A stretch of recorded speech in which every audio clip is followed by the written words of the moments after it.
स्वागत है आपका न्यूज बुलेटिन में। मैं हूं आपके साथ सुहानी बहुगुना। बुलेटिन की शुरुआत से पहले एक नजर इस वक्त की हेडलाइंस पर। दिल्ली की सीएम आतिशी आज नामांकन नहीं करेंगी, मकर संक्रांति के दिन भरेंगी पर्चा। अवैध बांग्लादेशियों से जुड़े मामले में एटीएस की जांच में शामिल हुए आप विधायक महेंद्र गोयल। चुनाव आयोग के दफ्तर पहुंचे अरविंद केजरीवाल और भगवंत मान। नोएडा फेज 2 में प्लास्टिक बैग बनाने वाली कंपनी में लगी आग, फायर ब्रिगेड की 20 गाड़ियां तैनात। आज सोनमर्ग टनल देश को सौंपने का मौका मिला, बोले प्रधानमंत्री मोदी। बुलेटिन की शुरुआत एक बड़ी खबर से, जहां कन्नौज में किसानों की समस्याओं को लेकर भाकियों का धरना प्रदर्शन लगातार जारी है। सदर तहसील परिसर में किसानों ने जोरदार प्रदर्शन किया है। अफसरों पर किसानों की सुनवाई न करने का आरोप लगा है। एसडीएम को 5 सूत्रीय ज्ञापन किसानों द्वारा सौंपा गया। बिजली बिल में सुधार और कपज भाड़े में कमी की मुख्य मांगे उठाई गई है। समाधान न होने पर अनिश्चितकालीन आंदोलन की चेतावनी किसानों द्वारा दी गई। किसानों की भीड़ देख सीओ की अगुवाई में फोर्स तैनात किया गया।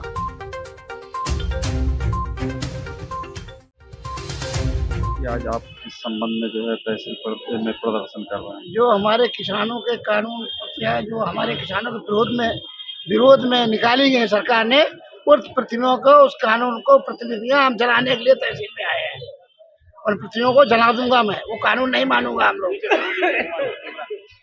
और क्या मांगे लेकर बैठे? और मांगे तो हमारे किसानों की तमाम छोटी छोटी समस्या है, बिजली पानी समस्या, आवारा पशुओं समस्या तमाम, ये हमारे नरबंदी धारा 24 धाराएं चलती हुई तमाम इनमें अनियमितताएं की जा रही हैं। इसलिए हम लोग तमाम कोई हमारी सुनवाई नहीं किसानों करते। हम लोग सब इधर उधर भागे घूमते रहते, कहीं कानून को दे, कहीं लेखपाल, हम लोगों को कठपुतली बना देते यहाँ के हम लोग। तो इस बात को आज बर्दाश्त नहीं करेंगे, फैसला करके जाएंगे हम लोग। अगर एसडीएम हमारी बात को नहीं सुनेंगे तो हम लोग यहाँ परमानेंट बैठ जाएंगे। फिर अभी तो हम सिर्फ प्रतियाई जलाने आए, इसके बाद और कुछ जला देंगे यहाँ पर हम लोग। अनशन लंबा चलेगा? हाँ, लंबा अनशन बैठ जाएंगे हम लोग। क्या ज्ञापन भी सौंपा जाएगा? हाँ, ज्ञापन दिया जाएगा। एसडीएम साहब को ज्ञापन भी देंगे कि जो हमारी समस्या है, 5 सूत्रीय ज्ञापन है हमारा। क्या मांगे हैं? 5 क्या मांगे? 5 सूत्री में काम मांगे हैं। सबसे पहले हमारा आवारा पशुओं का है, दूसरा बिजली की समस्या है, किसानों के कोल्ड में भाड़े की जो सुधार कराया जाए, चौथी है समस्त किसानों की न्यायिक कार्य में अविलंब किया जाए, और समस्त किसानों धारा 24 के अंतर्गत जो प्रक्रिया जल्द निराकरण कराया जाए। आपका क्या नाम है? मेरा नाम अनिल कुमार अरुण, तहसील अध्यक्ष रुआ। वहीं उत्तराखंड में होने जा रहे निकाय चुनाव में हरिद्वार शहर के वार्ड नंबर 13 से निर्दलीय प्रत्याशी दीपक नौटियाल को नारी शक्ति के साथ साथ समाज के सभी वर्गों का समर्थन मिल रहा है। सामाजिक कार्यों में बढ़ चढ़कर हिस्सा लेने वाले भाजपा के एक कर्मठ कार्यकर्ता रहे दीपक को जब भाजपा से टिकट नहीं मिला तो जनता के आग्रह पर वो निर्दलीय प्रत्याशी के रूप में चुनावी मैदान में उतर रही हैं। हमारे संवाददाता ने इस वार्ड के लोगों से बातचीत की, देखिए पूरी रिपोर्ट। नमस्कार, आप देख रहे हैं प्लस 24 न्यूज और मैं इस टाइम हूँ नेहरू कॉलोनी के वार्ड नंबर 13 में। और यहाँ पे जाने की जनता की राय, यहाँ पे जनता जनार्दन है और महिला शक्ति भी है। और महिला शक्ति जाने की इनकी राय की योग किन्हें कर रहे हैं समर्थन। 24 न्यूज में जी आपकी स्वागत है। आप किनकी समर्थन कर रहे हैं? दीपक नौटियाल जी। आप किनकी कर रहे हैं जी? एक और भी महिला हमारे साथ है जो खुद के दुकानदार भी है और स्थायी दीपक नौटियाल जी। आपके 24 में आपकी स्वागत है। आप समर्थन किन्हें कर रहे हैं? दीपक नौटियाल। बोलो समर्थन बताओ किन्हें कर रहे हैं? बोल दो दीपक नौटियाल। मिला के जो है दीपक नौटियाल जी के समर्थन कर रहे हैं। और यहाँ पे हमारे साथ एक युवक भी हैं और इनसे भी जानेंगे जनता की राय। सर, आपके 24 न्यूज में स्वागत है। नमस्कार सर, आपका नाम? आप सर स्थानीय हैं और आप किन्हें समर्थन कर रहे हैं? दीपक नौटियाल जी को। आखिर बीजेपी को क्यों नहीं? बीजेपी को इसलिए नहीं क्योंकि उन्होंने दीपक नोटाल को वो नहीं करा वर्तमान में। बीजेपी के रूप में जो है राहुल जी नई चेहरा भी है, उनके लिए क्या कहेंगे? उनको कोई जानता ही नहीं है, जनता कोई जानता ही नहीं है। नोटाल जी को हर कोई बंदा जानता है। और छोटा बच्चा का कांग्रेस में भी दिनेश पांडे जी है, क्या उनको क्यों नहीं कर रहे समर्थन? उनको नहीं करते क्योंकि कांग्रेस वाले इतना समर्थन है। आखिर दीपक नोटियाल जी ऐसा क्या है दीपक नोटियाल जी में उनके समर्थन कर रहे हैं आप? क्योंकि वो यहाँ के नया युवा उसमें है दीपक नोटाल जी, और उनको हर गली हर मोहल्ला हर बच्चा जानता है कि नोटाल जी कौन है, क्या है, ये है। उन्होंने पहले भी बहुत सारे कार्य कर चुके हैं। जी जी सत्ता में न रहने के बाद भी, सत्ता में होने के बाद और भी कर सकेंगे। जी जी। और हम तो यही चाहते हैं कि हर गली हर मोहल्ला हर बच्चे के नाम पर यही रहता है कि दीपक नोटाल जी जिंदाबाद। हमारे साथ और भी महिला शक्ति हैं और उनसे भी जानना चाहेंगे उनकी जनता की राय। पहले तो 24 मिनट की आपकी स्वागत है। आप किनकी समर्थन करना चाहेंगे? दीपक नोटियाल जी के। बहुत अच्छे। एक बच्चे भी हमारे साथ यहाँ पे दुकान में, कैमरामैन को कहेंगे बच्चे आप किनको समर्थन करेंगे? दीपक नो। देखिए बच्चा भी जो है, बच्चा भी कह रहे हैं कि हम दीपक जी को समर्थन करेंगे। यानी कुल मिला के कि नेहरू कॉलोनी में वार्ड नंबर 13 से जो सभासद के रूप में जो है दीपक नोटियाल जी भारी मतों से विजय होने वाले हैं। आपको समर्थन आगे बीजेपी ने बहुत काम किए हैं यहाँ पर। अच्छा आपको दीपक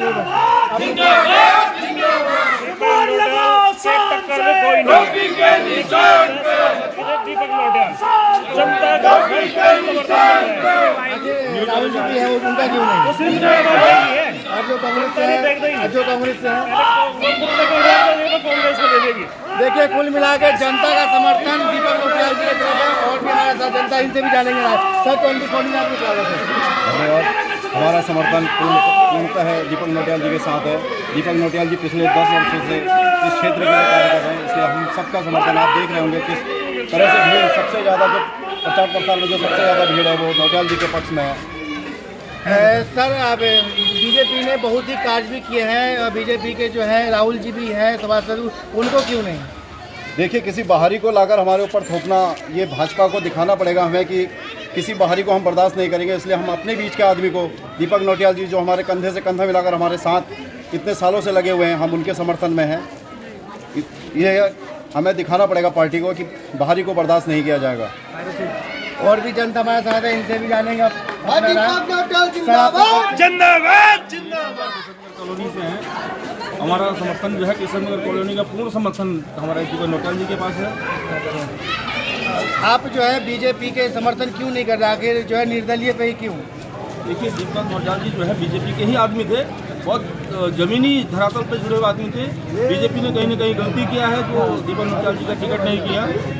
तो ये पैराशूट से जो दूसरा कोना यहाँ पे है वार्ड 13 अपने आप में ही Navodaya Nagar, court colony, police line, jail line, Deep Ganga, Haridwar green, Siddharth enclave, Ganesh Vihar, Gargi enclave, Khalsa और लक्ष्मी विहार। ये सारे क्षेत्र इतने लंबे चौड़े हैं कि यहाँ पे जाना संभव, इतने बड़े वार्ड के अंदर जहाँ पे 12,000 वोटर हों, संभव नहीं हो पाता।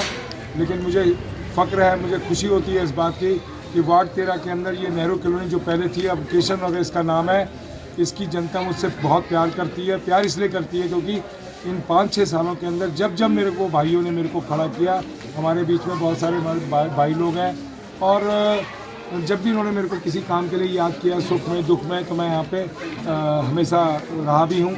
बहुत सारी जो रोड और नालियों के प्रस्ताव है वो गए यहाँ के केशवनगर उत्थान समिति जो इनकी है, इसके तत्वाधान में वो गए, क्योंकि चेयरमैन प्रतिनिधि होने के नाते वो मेरे संज्ञान में आते थे और जहाँ भी मेरे को बताते थे ये सारे काम करने का कार्य मैंने किया। बीच में यहाँ पे एक दीवार लगा दी थी, तो प्रॉपर्टी डीलर के बीच में जो इशू हुआ था, उस प्रॉपर्टी डीलर की जो प्रॉब्लम थी, उस प्रॉब्लम को यहाँ की जनता ने देखा कि मतलब अब रास्ता बंद होने की वजह से आवागमन नहीं हो पाएगा।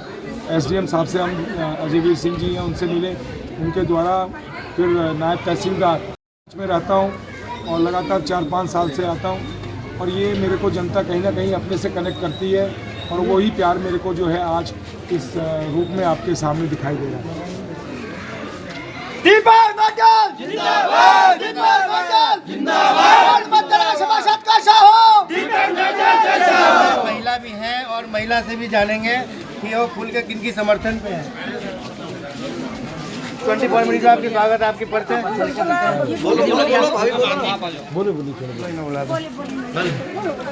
24 मिनट में आपके स्वागत है और आपका परिचय। मेरा परिचय, मैं अनीता सिंह हूँ और मैं केशव नगर की निवासी हूँ। और जो दीपक नोटियाल हैं, इनको तो हम लोग नेता नहीं बल्कि इनको हम लोग भाई मानते हैं। इसलिए भाई मानते हैं कि जो बस जब चुनाव होता है तब लोग आते हैं, और जो अपने होते हैं, जो भाई लोग होते हैं, हमारे हर सुख दुख में हमारे साथ होते हैं। ये जो सड़क बन रही है, नाली बन रही है, जो सुविधा हमें आम जनता को चाहिए, हमारा भाई दे रहा है। तो ये हमारे लिए नेता नहीं है, हमारे घर के सदस्य, हमारे भाई है, जो हमारे हर सुख दुख में साथ रहेगा, हम उसके साथ हैं। दीपक नोटियाल जिंदाबाद, महिला का महिला नेता नहीं, हमारे भाई हैं। तो भाई हैं तो भाई हैं। और दूसरी नंबर बात, हम इनसे ये भी जानना चाहेंगे कि बीजेपी के प्रत्याशी सभासद के रूप में जो राहुल जी हैं, उनको क्यों नहीं समर्थन करना चाह रहे? देखिए, जो हमारा सपोर्ट करेगा, जो आम जनता की दुख और दर्द को दूर करेगा, हम उनको जानेंगे। हमें नहीं जानते किस पार्टी से नहीं, बस हमारा क्या है कि जो आम जनता है, हमको क्या चाहिए, हमको अपनी सुविधा चाहिए। हमारे सुख दुख में जो हमारे साथ खड़ा है, जो इनका चेहरा, लोग कहते हैं ना कि हम नाम से नहीं, हम काम से भी जानते हैं। तो इनको सिर्फ हम नाम से भी और काम से भी और चेहरे से, तीनों से भी पहचानते हैं। ठीक है, क्योंकि लोग होते हैं, कोई होता है सिर्फ नाम से जानते हैं, और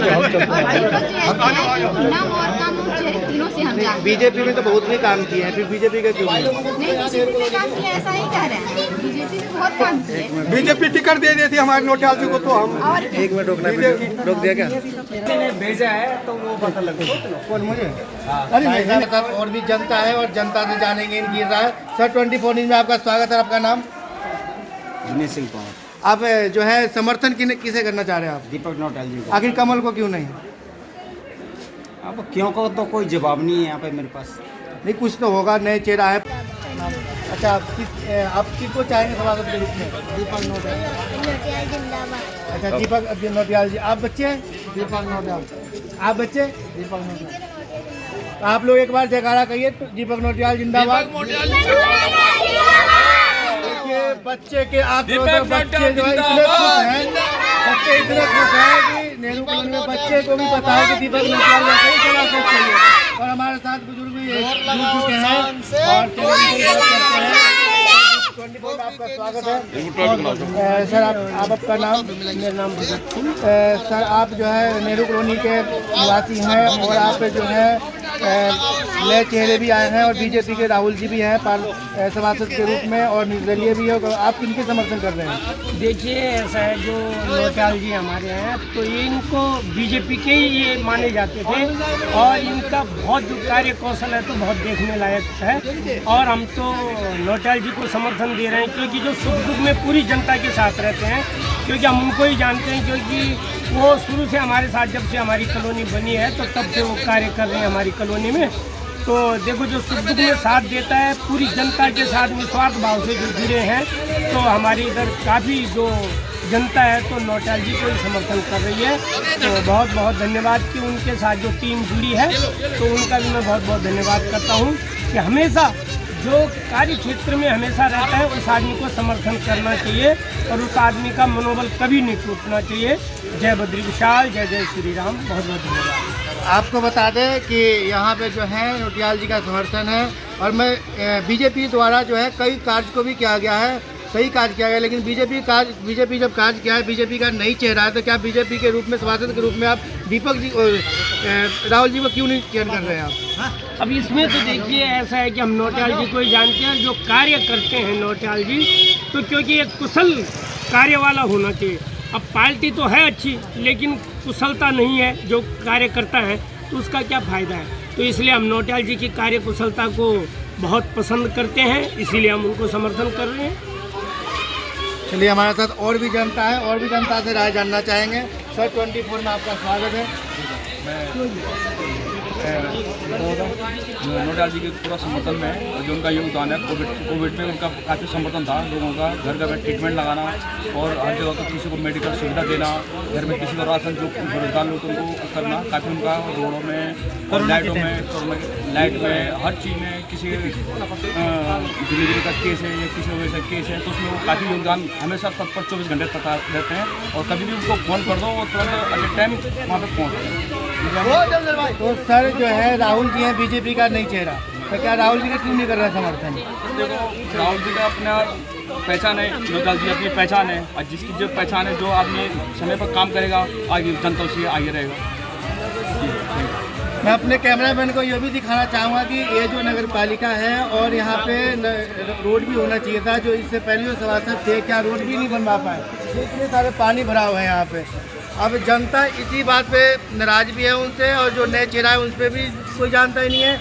और दूसरी नंबर बात, अगर सभासद के रूप में दीपक नोटियाल जाएंगे तो रोड को भी सही करेंगे, जनता का यही राय है। और भी नेहरू कॉलोनी में जनता हमारे साथ है और इनसे जाने की राय। सर आपका नाम? अजीत सिंह राणा। सर आपको 24 में स्वागत है। यहाँ चुनाव का बिल्कुल बच चुके हैं, चुनाव में सभा में बहुत सारे उतर भी गए हैं प्रत्याशी। आप क्या किस प्रत्याशी के समर्थन कर रहे हैं? आप? हम दीपक नोटियाल जी को कर रहे हैं क्योंकि इन्होंने जो अपने 10 साल इस नवोदय नगर नहीं, आप दीपक नोटियाल जी को ही क्यों कर रहे हैं? कमल साहब को, जो राहुल जी को क्यों नहीं कर रहे आप? क्योंकि जो हमारे बीच नहीं है और ना हमने कभी देखा है, हम जानते ही नहीं उसको, क्योंकि 10 साल से हम दीपक नोटियाल को जानते हैं, बच्चा बच्चा जानता है नवोदय नगर वार्ड 13 का। सर सभासद के रूप में आप किसे चयन करना चाह रहे हैं? हम दीपक नोटियाल जी को चयन करना चाहते हैं। आखिर जो है बीजेपी के राहुल जी भी, उनको क्यों नहीं? क्योंकि ये एक पैराशूट प्रत्याशी है, यहाँ कहीं से लाके हमारे बीच फेंक दिया कि हाँ इसको जिताओ, ऐसे नहीं होता है। क्योंकि हमें वो प्रत्याशी चाहिए जो दिन रात हमारे साथ है और हमारे बच्चों से, हमसे, हमारे समाज से जुड़ा हुआ हो। तो सर कांग्रेस के ही प्रत्याशी दिनेश पांडे जी हैं, क्या उनको क्यों नहीं समर्थन कर रहे हैं? नहीं, हमारा जो अभी तक जो भी था, जो हमारा धरातल जो अभी तक हमारे से जुड़े हुए हैं वो नोटियाल जी से। अभी दिनेश पांडे जी नहीं है, हम ये नहीं मानता अभी उनका उतना वो नहीं है, पर जो अभी तक 15 साल 14 साल कोरोना काल से हम देखते आ रहे, वो नोटियाल जी को हर नवोदय नगर 13 वार्ड सदस्य उन्हीं को देख के आ रहा है। देखिए जनता का राय है, जनता का कुल मिला के कहना है कि जो कांग्रेस प्रत्याशी दिनेश पांडे जी हैं या फिर बीजेपी का राहुल जी हैं, ये सब नए चेहरा है। यानी कि एक तरह से कहा जाए कि बरसाती मेढक है, बरसात में मेढक आए, टर टर किए और बरसात ख़त्म होते ही अपने घर के अंदर हो गए। लेकिन एक ऐसा है प्रत्याशी दीपक नोटियाल जी हैं, जो बरसात हो, तूफान हो, पानी हो, कहीं भी हो, एक कॉल कीजिए वो आपके पास मिलेंगे। जनता जो है, जनता जनार्दन होते हैं, जनता जिसे चाहेंगे उसे जिताएंगे, जिसे चाहेंगे हराएंगे। इसीलिए हमको बता दें कि जनता जो है मन बना लिए हैं कि एक ही हमारे प्रत्याशी होंगे, जो निर्दलीय प्रत्याशी जी हैं दीपक नोटियाल जी। और भी जनता हमारे साथ है, और भी जनता से हम जानेंगे राय। सर 24 में आपकी स्वागत है। धन्यवाद सर। मैं सर ये चुनाव निकाल के मैं ये बात करता हूँ कि ये हमारे जो दीपक नोटियाल जी हैं, ये मतलब सुख दुख के साथ ही है। हमने इनको 10 साल से 15 साल से हम इनको जानते हैं और ये इन्होंने बीजेपी के लिए भी काम करा है, बहुत करा है। भाई इन्होंने लास्ट में इन्होंने बीजेपी ने अपने प्रत्याशी को, जो प्रत्याशी को ये नहीं पता कि मेरा वार्ड नंबर 13 का हमारा जगह कहाँ पे है, मैं वार्ड नंबर 13 है कहाँ है, वो गली कौन सी है, क्या है, उसको कुछ नहीं पता। वो सिर्फ एक हेलीकॉप्टर से उतार के उसको हमारे बीच फेंका गया है यार, जैसे पर चुनाव निकासी होंगे उसके बाद उसको उड़ा के ले जाएंगे। उसको आज तक किसी जनता ने नहीं देखा है और इसके लिए हमारा पूरा सपोर्ट दीपक नोटियाल जी को निर्दलीय दल से हमारे साथ है और तन मन धन से हम उनके साथ है, पूरी जनता उनके साथ है। धन्यवाद। दीपक नोटियाल जिंदाबाद जिंदाबाद। वहीं उत्तर प्रदेश के गोंडा में नगर पालिका परिषद करनेलगंज क्षेत्र में स्थित फजल अली मार्केट के व्यापारियों ने आयोग से शिकायत करते हुए आरोप लगाया कि दुकानों के आवंटन में बड़ी अनियमितताएं हो रही है। व्यापारियों ने बताया कि दुकान नंबर 4, 5 और 7 में लगभग 20 सालों से किराएदार हैं और वहीं दुकानदार अपने परिवार का जीविकोपार्जन कर रही हैं। व्यापारियों का कहना है कि नगरपालिका अध्यक्ष और ईओ की मिलीभगत से दुकानों के आवंटन में गड़बड़ी की जा रही है। उन्होंने आरोप लगाया कि इस प्रक्रिया को जानबूझकर फर्जी तरीके से बढ़ाया जा रहा है, जिसके चलते दुकानदारों का भविष्य संकट में पड़ गया है। व्यापारियों ने नगरपालिका प्रशासन से निवेदन किया कि इस फर्जी आवंटन प्रक्रिया को तुरंत निरस्त किया जाए और फिर से निष्पक्ष तरीके से जांच कर दुकानों का आवंटन किया जाए ताकि कानून का पालन हो और व्यापारियों को उनके अधिकार मिल सके। क्या नाम है चाचा आपका? हमारा नाम मोहम्मद अहमद है, वल्द अब्दुल हमीद, गुड़ाई बाजार, करनेलगंज, गोंडा। अच्छा, आप भी यहाँ किराएदार थे पुराने? जी। कितने साल से आप? हम यहाँ पे 42 साल से हैं किराएदार। अच्छा, तो हम जो है पहले गुमटी रखे हुए थे, साइकिल की दुकान कर रहे थे। उसके बाद में जब चेयरमैन साहब ने दुकान बनवाया 2004 में, तो हमको दुकान दिया नगर पालिका में, और उसमें जो है हम अभी तक किराएदार हैं। फरवरी 2029 तक के लिए हम किराएदार मौजूद हैं, उसकी रसीद भी मौजूद है। उसके बाद में चेयरमैन साहब ओयो साहब ने हम लोगों को बुलवाया, कहा कि तुम्हारी लोगों की दुकान जर्जर हो गई है, आप लोगों को नया दुकान बनवा करके दिया जाएगा। हम लोगों ने कहा कि नहीं, जर्जर नहीं हुई है। कहा नहीं हो सकता है, डबल मंजिला दुकान बनवाएंगे, आप लोगों का जो 40,000 रुपये डिपॉजिट जमा है उसी डिपॉजिट पे देंगे, कोई डिपॉजिट नहीं लेंगे। उसके बाद में फिर कुछ दिन के बाद चेयरमैन साहब ने हम लोगों को जो है तो नोटिस दिया, बोले 15 दिन के अंदर अंदर आप लोग स्टाम्प पेपर। असगर अली। असगर अली जी, ये बताइए कि आप कितने दिन से किराएदार हैं? हम 42 साल से किराएदार हैं। अच्छा, आपसे कितने पैसे की डिमांड की गई? हमसे 6,20,000 का डिमांड किया था और 6,20,000 हम लेके गए और चेयरमैन साहब ने नहीं लिया। तो कितना पैसा मांग रहे हैं? और वो मांग रहे बस 6,20,000 हमसे कहा था। तो इतना पैसा देने के बाद भी नहीं दे रहे हैं? नहीं दे रहे हैं दुकान। तो आपको क्या लगता है कि ऐसा क्यों कर रहे हैं? अब हमें क्या पता, वो जाने, हो सकता है दुकान जो है महंगा बेचा होगा इसलिए वो नहीं दे रहे हैं। मतलब क्या लगता है कि मनमानी तरीके से बेचा जा रहा है? मनमानी तरह से बेचा गया। हम तो 42 साल से थे, हमने तो एक दिन में 10-10 चक्कर गए हैं चेयरमैन के पास, मगर चेयरमैन ने वापस कर दिया, यही दिलासा दिया कि तो हो जाएगा भाई। यही दुकानें नहीं दिया। बाद में कहा कि दुकानें जो है सब बिक गई है, अब दुकानें वहाँ नहीं हैं। नाम है आपका? हमारा नाम इशरत अली है, नई बिहार करने के निवासी हैं। हम फैजाबाद मार्केट में दुकान करते थे, दुकान नंबर हमारी 5 है। ये दुकान चेयरमैन साहब ने गिरवा के कहा नया बनवाएंगे। धनुधारी सिंह यो और चेयरमैन साहब ने कहा कि हम नया बनवा के जो पुराने लोग हैं उनको देंगे। फिर हम लोग दुकान गिरवा दिया। पहली मार्च से दुकान खाली कर दी हम लोग ने। 28 फरवरी को मार्च में दुकान गिरने पर बनी थी, कहा 3 महीने बनवा के दे देंगे। 3 महीना बीत जाने के बाद हम लोग जब उनके पास गए तो कहा बनेगी तो मिलेगी आप लोगों को। ये वादा हम लोगों से किया था कि जितने पुराने दुकानदार हैं हम उन्हीं को देंगे, दूसरे नहीं देंगे। उनकी ये बात रिकॉर्ड हमारे पास भी है। उन्होंने कहा था कि हम यो साहब का और चेयरमैन साहब का कि हम दुकान उन्हीं को देंगे जो पुराने लोग हैं। हम सबके दुकानदार के सामने उन्होंने वादा किया था। फिर हम लोग दुकान मांगते मांगते परेशान हो गए।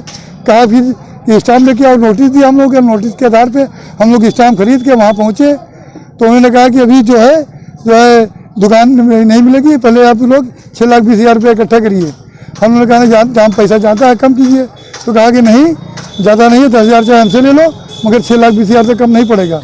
हम लोगों ने कहा कि 2-3 महीने टाइम दीजिए। तो उन्होंने कहा कि 2 महीने में आपको पैसा इकट्ठा करके आप इकट्ठा करिए।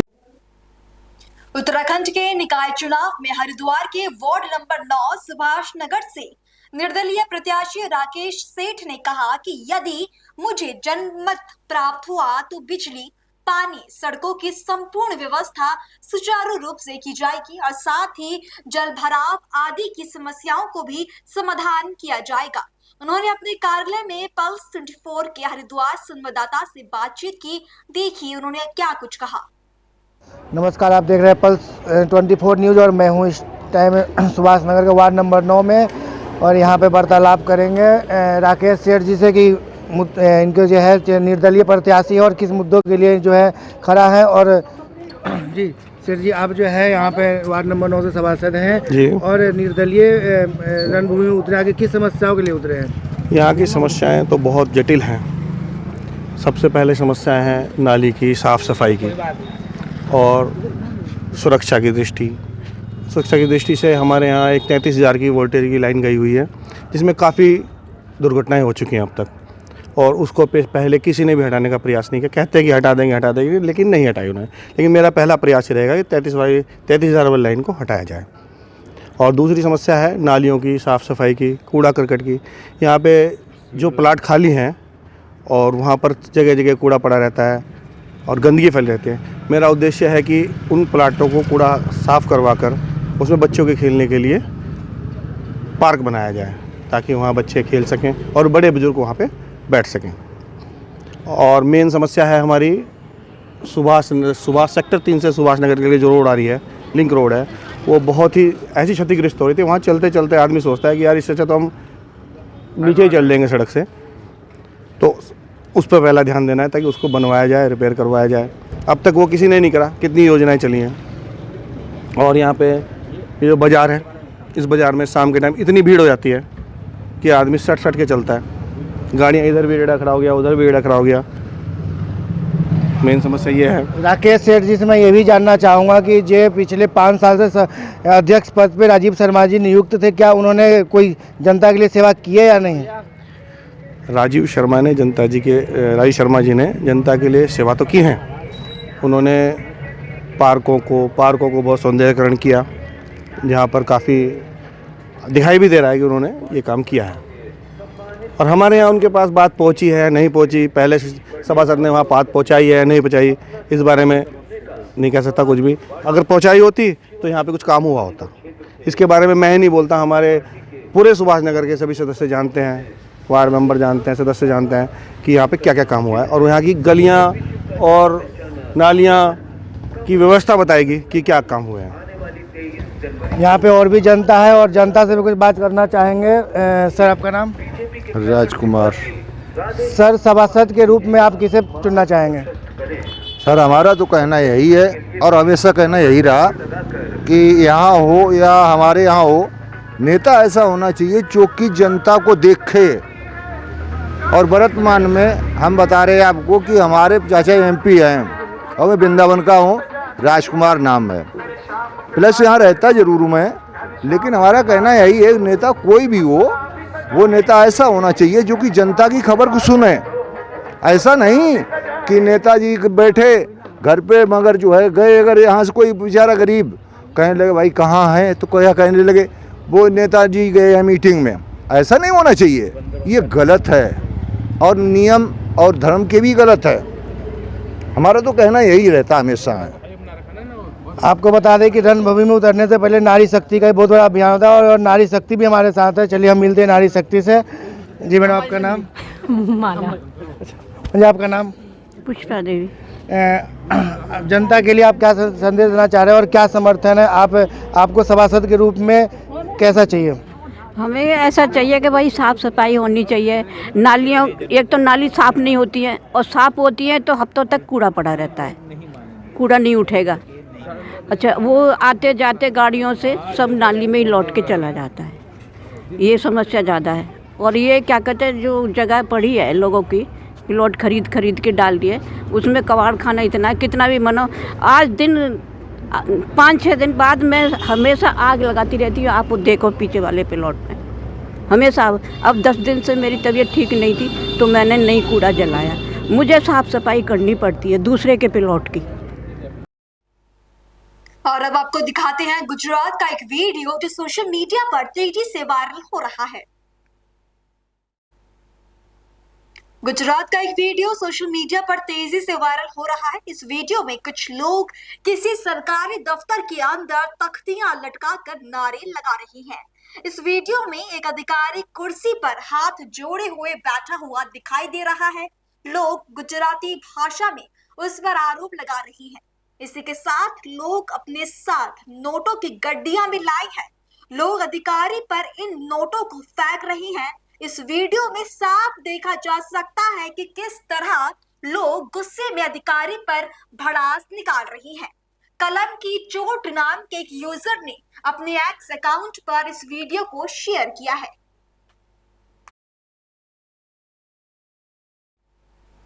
उत्तराखंड के निकाय चुनाव में हरिद्वार जिले से कांग्रेस पार्टी के अधिकृत चेयरमैन प्रत्याशी महेश राणा ने कहा, मेरी जीत आम वोटर की जीत होगी और मैं एक सेवक की तरह कार्य करूंगा।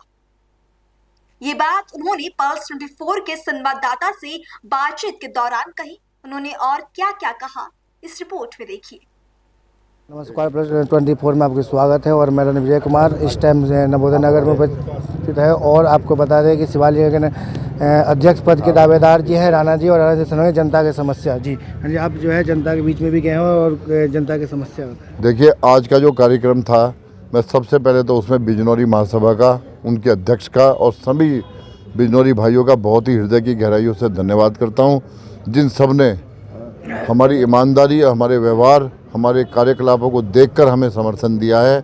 निश्चित रूप से मौका आएगा तो हम भी उनके जो जन सरोकारों के काम हैं जो नगर पालिका के माध्यम होते हैं उन्हें पूरे ईमानदारी के साथ पूरा करेंगे। राणा जी ने बताया कि जन समस्या और समाधान करेंगे और ऐसे भी जानना चाहेंगे कि शिवालिक नगर में हर जगह से जो हर जगह घूम रहे हैं और जनता किस तरह से इनको समस्याएं बता रहे हैं और जो 5 साल पीछे जो चेयरमैन बन चुके थे और उन्होंने क्या कार्य किए या नहीं किए। देखिए, जनता का जो रुझान है, जनता बिल्कुल भी समस्या नहीं बता रही है, वो सिर्फ एक चीज़ कह रही है कि आप आगे बढ़ो, हम आपके साथ हैं। क्योंकि जन समस्या है तो उससे बताएं वो जिन्हें पता ना हो। पूरे 5 साल से हम लोग उनके बीच में हैं। किस तरह से नगर पालिका भ्रष्टाचार का केंद्र बनी रही, किस तरह से नगर पालिका के चेयरमैन ने जो भ्रष्टाचार फैलाया है, किसी भी टेंडर को ईमानदारी से पास नहीं होने दिया, अपने कमरे में बैठकर पास किया, ना किसी वेबसाइट के ऊपर, ना किसी अखबार के माध्यम से उसको लाया गया। हर काम में घोटाला किया, चाहे गेट बनाने का काम हो, चाहे सड़क बनाने का काम हो, चाहे नाली बनाने का काम हो, चाहे सफाई कर्मचारी का काम हो, चाहे नाली की सफाई का काम हो, चाहे निकासी का काम हो, चाहे ट्यूबलाइटों का काम हो या स्ट्रीट लाइटों का काम हो। स्ट्रीट लाइटों के काम में इतना बड़ा घोटाला किया कि स्वयं की सरकार में जांच चल रही है। इतिहास भी गवाह रहेगा इस बात का कि आज़ादी के बाद से लेकर अब तक एक ऐसा चेयरमैन है जिसकी स्वयं की सरकार में स्वयं की जांच हो रही है। निश्चित रूप से बड़ा दुखद है, जनता बहुत परेशान है। ईमानदारी का पैसा जब जनता का नालियों में बहा जाता है और नालियों का कूड़ा पैसे के रूप में उनकी जेब में जाता है भ्रष्टाचार के माध्यम से, बहुत दुखी होती है जनता। आज जनता हमारे से बिल्कुल कह रही है कि हम आपसे कोई काम नहीं बता रहे, हम आपको सिर्फ लाना चाहते हैं कि एक बार आप ईमानदारी से काम करें। और हमारा तो स्लोगन भी यही चल रहा है कि जनता को चुनना है ईमानदारी या भ्रष्टाचार, शिष्टाचार या भ्रष्टाचार, ये जनता को फैसला करना है। इसीलिए हमारा मनोबल बढ़ा हुआ है कि जनता बहुत त्रस्त है। 5 साल के काम कुछ भी नहीं हुए हैं और हमें 10 साल के काम करने हैं। हम तो ये कर रहे हैं कि किसी तरह जल्दी चुनाव ख़त्म हो और अगर ईश्वर हमें मौका देता है, सम्मानित जनता मौका देती है, तो पहले दिन से ही पूरी ताकत के साथ अपने साथियों के साथ, जो मेरे साथ हमारे पार्षद भाई खड़े हैं, दिनेश पांडे जी जैसे हमारे युवा साथी खड़े हैं जिनकी भी एक प्रैक्टिकल और पॉजिटिव सोच है, सकारात्मक सोच है, उन सब के साथ मिलकर हम दिन रात जनता के लिए काम करेंगे। ये जो हमारे को जो 5 साल मिलेंगे, हम इसमें रात में भी लगकर काम करेंगे। 10 साल का काम चूंकि हमने करना है। बड़ी खबर उत्तर प्रदेश के बरेली से आ रही है, जहां पत्नी से कहासुनी होने के कारण एक पति ने कैरोसिन डालकर खुद को जला दिया। ये बड़ी अपडेट बरेली से है, जहां एक पति ने खुद को कैरोसिन डालकर जला दिया। विवाद के चलते पति ने खुद पर कैरोसिन छिड़का। मृतक सलीम की आग में जलकर दर्दनाक मौके पर मौत हो गई। शराब पीने का आदी था मृतक। पत्नी से विवाद के बाद उसने ये कदम उठाया। मौके पर पहुंची पुलिस ने शव को पोस्टमार्टम के लिए भेज दिया है। बरेली के कैंट थाना क्षेत्र के सैदपुर खजूरिया गांव का ये पूरा मामला है।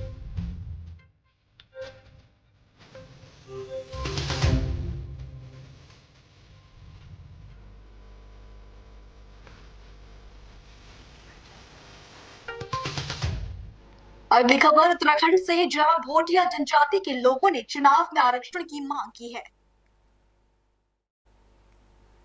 उत्तराखंड राज्य बने 25 साल हो चुके हैं और 4 बार यहाँ पर त्रिस्तरीय पंचायत चुनाव हो चुके हैं, पर आज तक भोटिया जनजाति के लोगों के लिए जिला पंचायत एवं क्षेत्र पंचायत में सीट आरक्षित नहीं हुई है। ऐसे में भोटिया जनजाति के लोग उपेक्षित महसूस कर रहे हैं। इसलिए इन लोगों ने जिलाधिकारी उत्तरकाशी के माध्यम से मुख्यमंत्री को पत्र लिखकर इस बार चुनाव में आरक्षण की मांग की है।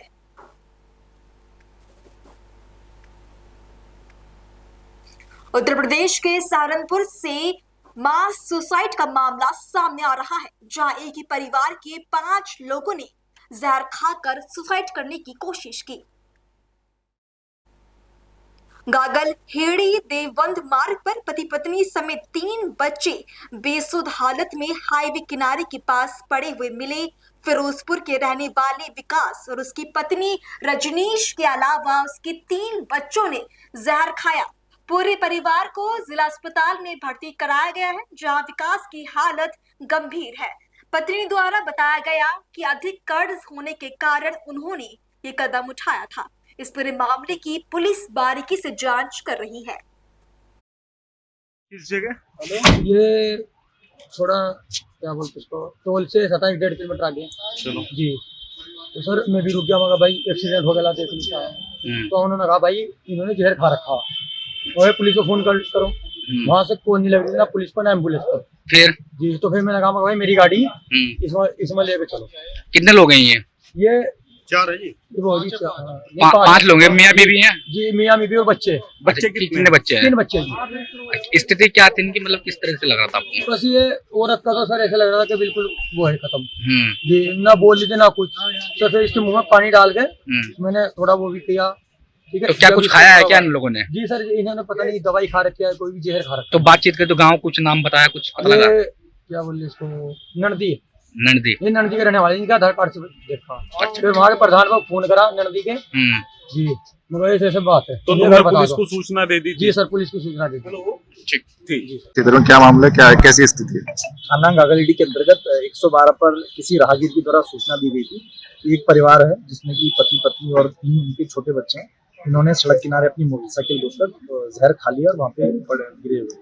इसके बाद पुलिस की टीम वहाँ पहुंची, तत्काल इनको एक निजी अस्पताल के लिए भेजा गया और वहाँ से इनको रेफर करके जिला अस्पताल लाया गया, जहाँ पर जो पत्नी है उनसे बातचीत की गई। उनके द्वारा बताया गया कि कर्ज अधिक होने की वजह से उनके द्वारा ये जहर बच्चों को दिया गया और स्वयं भी ये जहर खाया गया। बाकी जो इसमें बच्चे हैं वो अभी ठीक है, पति की स्थिति थोड़ी गंभीर है, तो उनको यहाँ से रेफर कराने का प्रयास किया जा रहा है गवर्नमेंट मेडिकल कॉलेज में।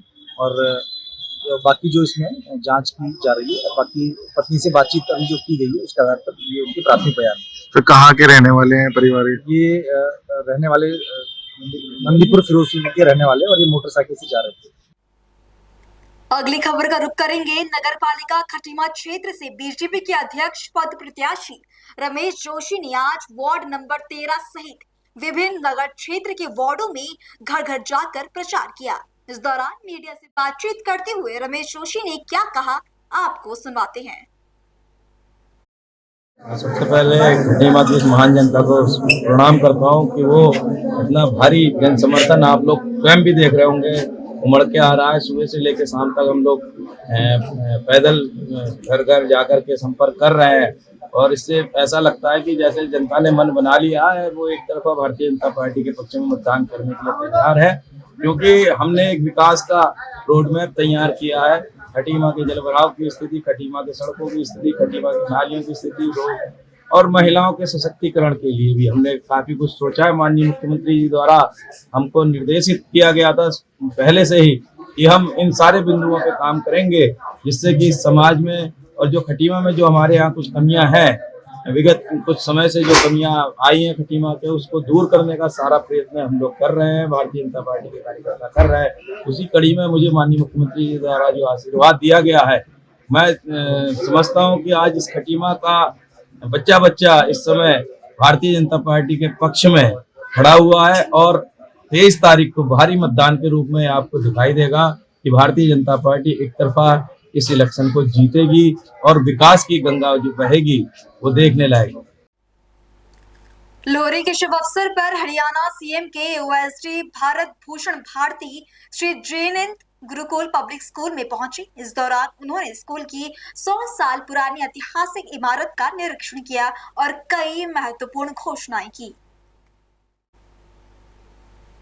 भारत भूषण भारती ने सभी को लोहड़ी की शुभकामनाएं देते हुए कहा कि ये त्योहार हमारे सांस्कृतिक धरोहर को सहेजने का प्रतीक है। सरा जलंधरा पब्लिक स्कूल में आज लोहड़ी के शुभ अवसर पर यहाँ पहुंचे हो, क्या कहना चाहोगे? आज का जो ये लोहड़ी का पर्व है, ये सारे भारतवर्ष में किसी न किसी रूप में अलग अलग नामों से मनाया जा रहा है।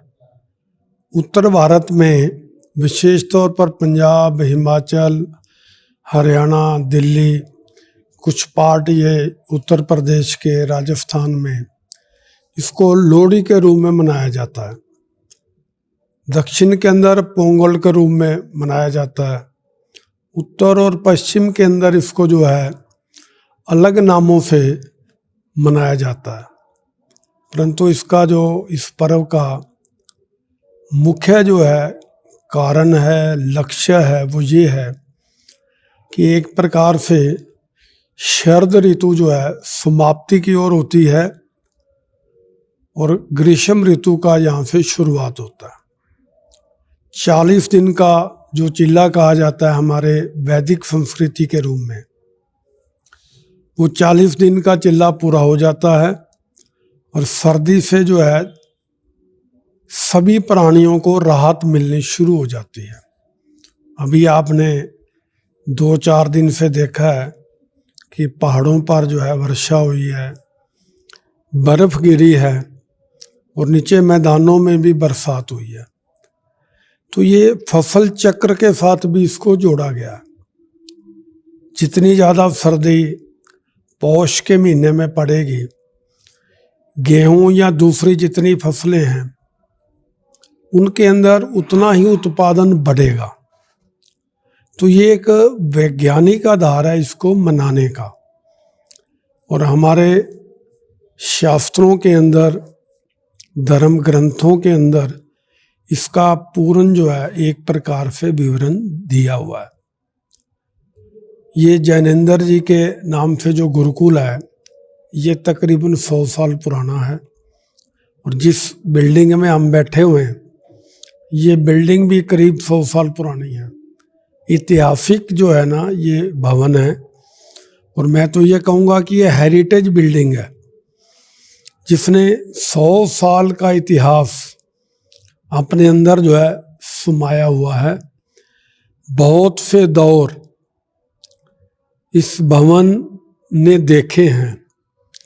वो सज्जन पुरुष, व्यक्ति, महापुरुष बेशक इस समय इस दुनिया में नहीं है, परंतु उनके द्वारा रखे हुए कदम वो इतने महत्वपूर्ण हैं कि उनके ऊपर चलकर आने वाली पीढ़ी, आने वाले भारत का जो है इतिहास रचने वाली है। आज के दिन हमने यहाँ नई शिक्षा नीति 2020 जो भारतवर्ष में लागू हो चुकी है, हरियाणा प्रांत में माननीय मुख्यमंत्री श्री नायब सिंह सैनी जी की अगुवाई में 25-26 के वर्ष से हम शुरू करने जा रहे हैं। उसका प्रारंभ भी इस यहाँ पर जो 2 विद्यालय चल रहे हैं उनकी मैनेजमेंट ने, उनके आदरणीय गुरुजनों ने, शिक्षकों ने भी इस बात को माना है, और हमने प्रयास किया है, उनको प्रेरित किया है कि नई शिक्षा नीति का अध्ययन करें, उसके ऊपर चिंतन और मनन करें, और अपने सुझाव भारत सरकार को भी भेजें, हरियाणा सरकार को भी भेजें, क्योंकि ये लागू अगले सत्र से होगी, मतलब अप्रैल 2025 से लागू होने वाली है। तो इसको हम अच्छे तरीके से लागू कर सकें जिससे आने वाला जो भारत है उसकी तस्वीर जो है और अच्छे तरीके से बन सके। यहाँ के सारे स्टाफ ने आज लोहड़ी का जो पर्व है उसको वही पौराणिक तरीके से उन्हीं बातों को मानते हुए मनाया है। बेटी बचाओ, बेटी पढ़ाओ, बेटी बढ़ाओ, ये माने मोदी जी का जो नारा है उसको भी यहाँ से लागू करने में जो है और ज़्यादा बल मिलेगा, और ये मिशन मोड में आगे बढ़ेगा।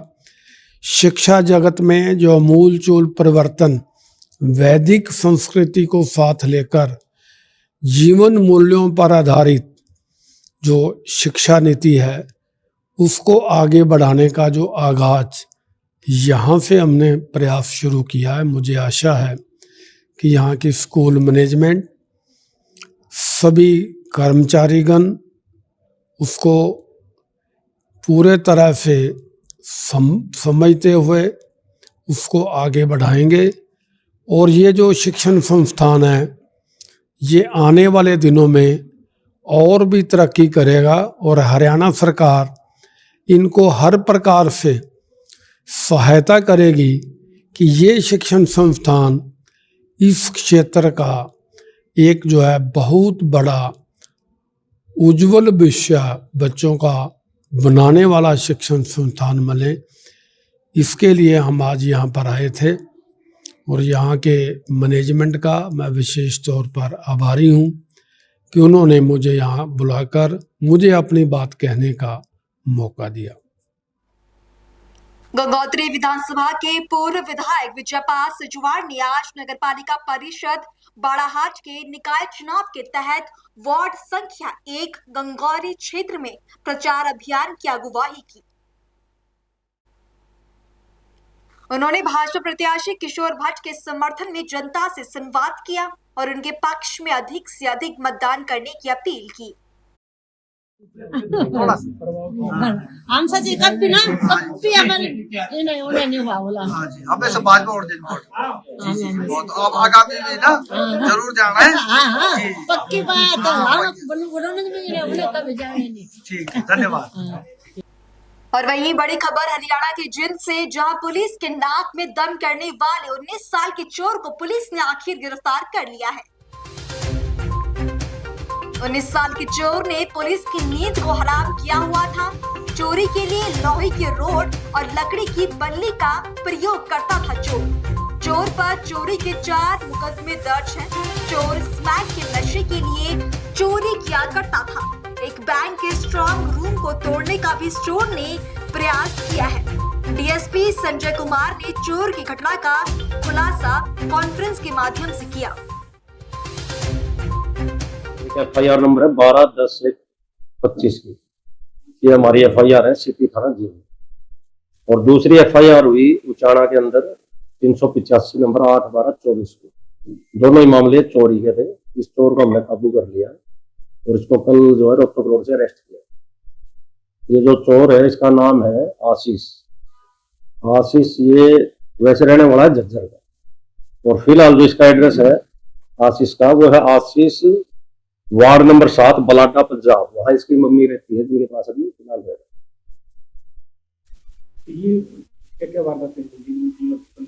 जो इसने यहाँ हमारे सिटी थाना की जो वारदात है इसके अंदर इसने करियाना की दुकान में चोरी की है। उसमें इसने 4.5 लाख रुपए कैश और 4-5 सिक्के चांदी के और 40 डिब्बी सिगरेट।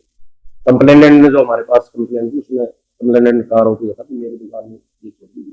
और जो उचाना के अंदर इसने वारदात की थी वहाँ ये यूनियन बैंक के अंदर गया, वहाँ इसने स्ट्रॉन्ग रूम तोड़ने की कोशिश करी थी। उसमें ये कामयाब नहीं रहा, लेकिन इसने वहां से जो बैंक के 2 सरकारी फोन थे मोबाइल पर उनको चुराया।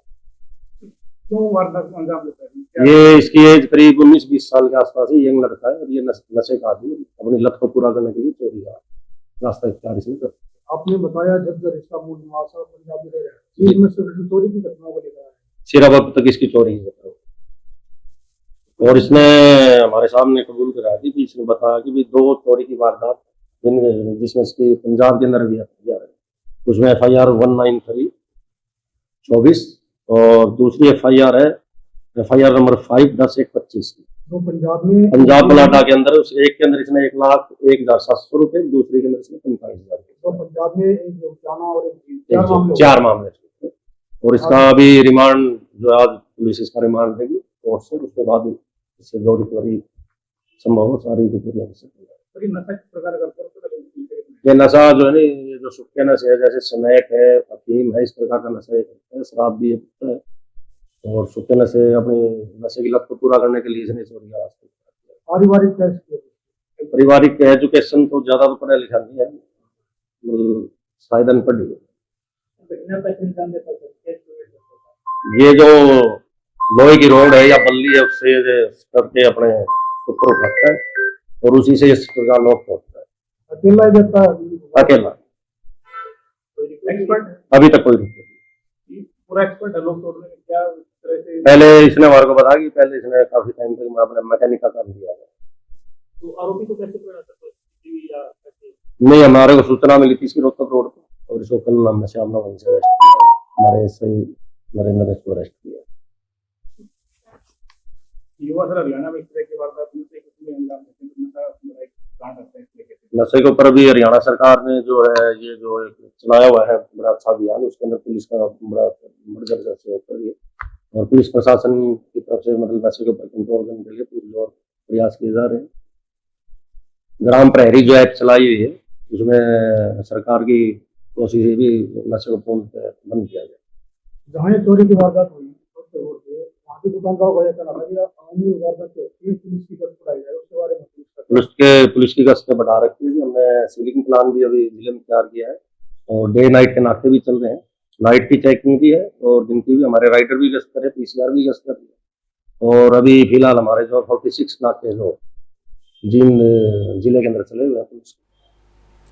खबर उत्तर प्रदेश के आगरा से है, जहां आगरा की पेयजल समस्या के समाधान के लिए नगर निगम कार्यकारिणी समिति के उपाध्यक्ष ने आगरा महानगर के विस्तार और विकास को दृष्टिगत जल कल की जीवनी मंडी और सिकंदरा इकाइयों का पुनः उनकी क्षमता के अनुसार संचालन शुरू किए जाने की जरूरत पर बल दिया।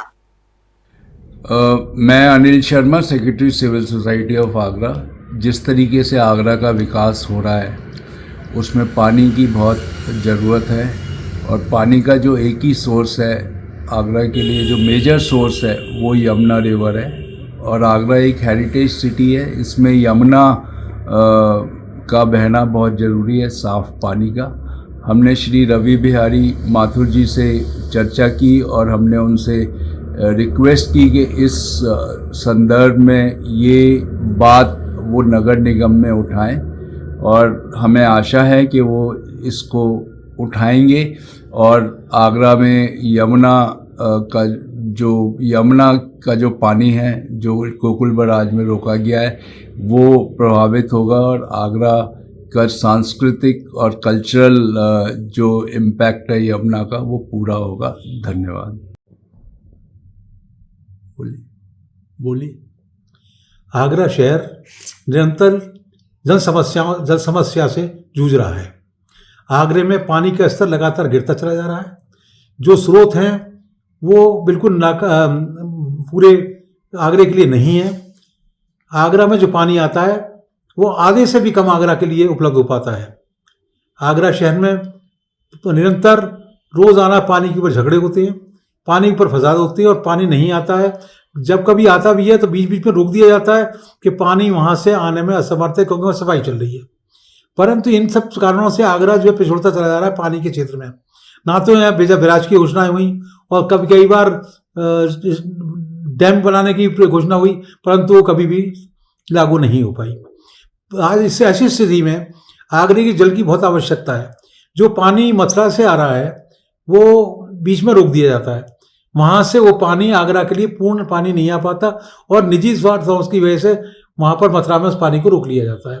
अगर ये पानी बलदेवगंज रजबा से होके आए तो आगरा को काफ़ी पानी मिल सकता है, जो कि आपके जो सिकंदरा का जो पंप स्टेशन है वहाँ लाया जाए उस पानी को और बीच में उससे 5 किलोमीटर पहले पानी इकट्ठा हो सकता है, जहाँ से कि दोनों स्टेशनों को वाटर वर्क्स को और सिकंदरे को दोनों को पानी जा सकता है और उसके बाद में भी अगर पानी बचता है तो जमुना में आ सकता है। जमुना का जो क्वालिटी है वो सुधर सकती है और आगरे को सुधारात्मक पानी मिल सकता है।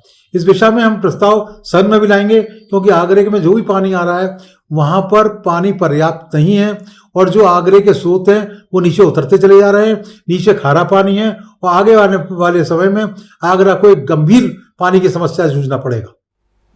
खबरों का सिलसिला आगे भी जारी है, फिलहाल रुकते हैं एक छोटे से ब्रेक के लिए।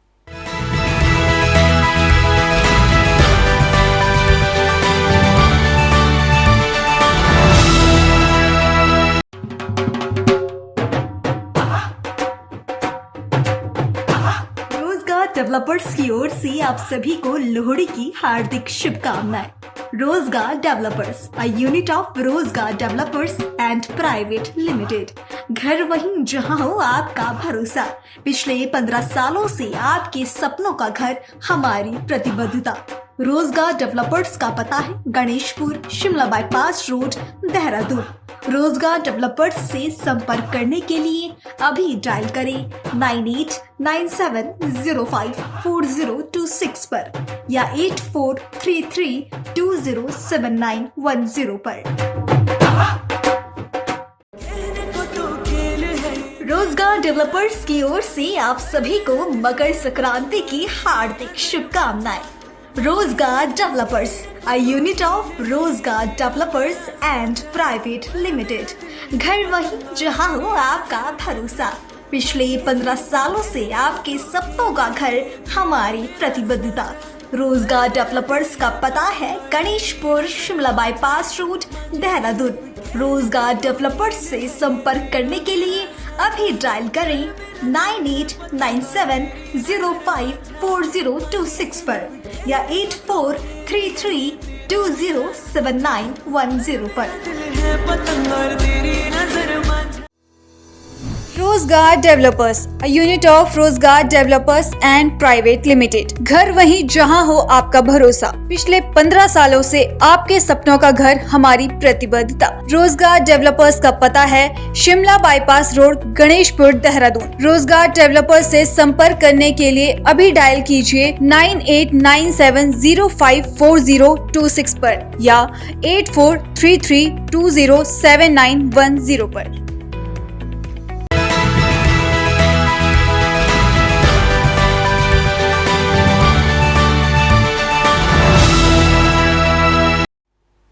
ब्रेक के बाद आपका फिर से स्वागत है।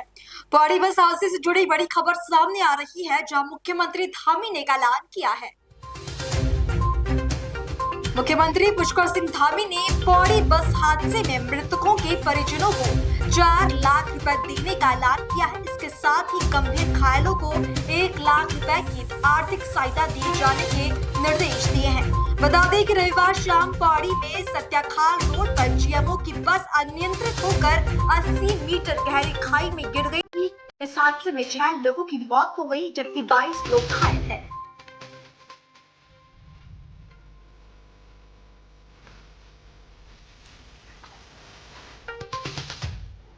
वहीं गुजरात के भावनगर सोमनाथ राष्ट्रीय राजमार्ग पर आग लगने की घटना सामने आई है।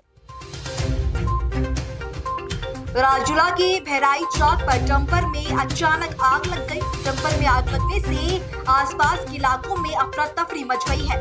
घटना से नेशनल हाईवे पर जाम लग गया है। हादसे में ड्राइवर को बचा लिया गया है। पानी के प्रयोग से आग पर भी काबू पाया गया है।